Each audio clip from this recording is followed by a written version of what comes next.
Baik, sekarang kita akan membahas mengenai sistem peredaran darah pada manusia atau disebut juga sebagai circulatory system.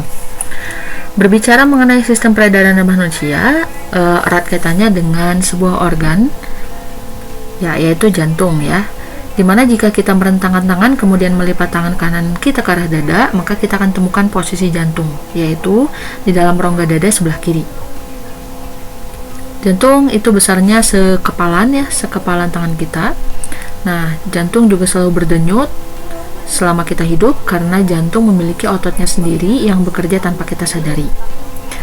Dalam menjalankan tugasnya, jantung terhubung pada beberapa pembuluh darah.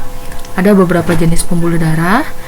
Yang pertama itu adalah pembuluh darah vena atau pembuluh darah balik yang berwarna biru. Pembuluh darah ini membawa darah masuk ke jantung. Sedangkan yang berwarna merah kita sebut sebagai pembuluh darah arteri atau nadi.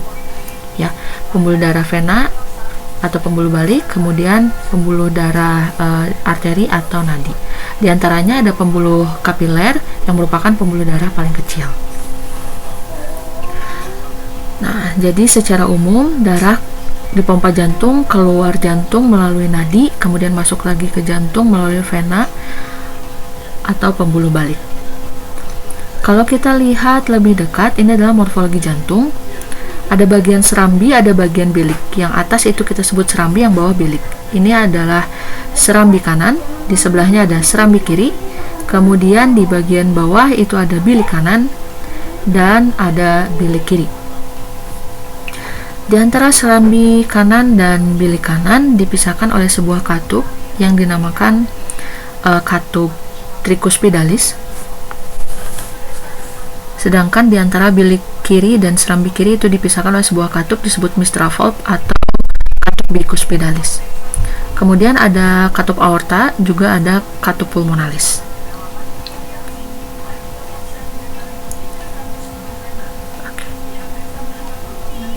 Selanjutnya, ya ini adalah simulasi bagaimana darah mengalir ya dari seluruh tubuh masuk ke serambi kanan, kemudian ke bilik kanan, kemudian dari bilik kanan ke paru-paru melalui pulmonalis ya, arteri pulmonalis, kemudian kembali lagi ke jantung dari paru-paru melalui vena pulmonalis.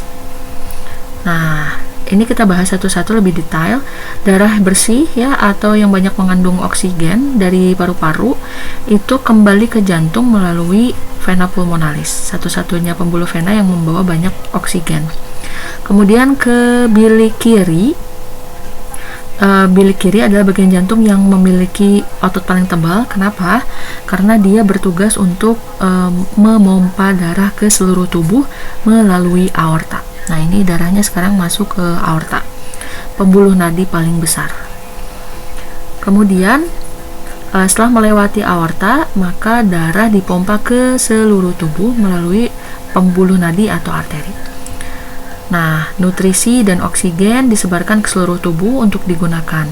Kemudian setelah digunakan, bertukar oksigen menjadi karbon dioksida dan nutrisi menjadi sisa-sisa metabolisme yang dibawa kembali ke jantung melalui pembuluh vena. Nah, yang biru ini pembuluh vena, dia bertugas masuk ke jantung. Keseluruhan pembuluh vena berkumpul menjadi di dalam pembuluh vena cava atau vena paling besar. Dari pembuluh vena, kemudian dia masuk lagi ke bagian jantung, yaitu serambi kanan. Ya. Nah, ini tentu saja kaya karbon dioksida dan sisa metabolisme.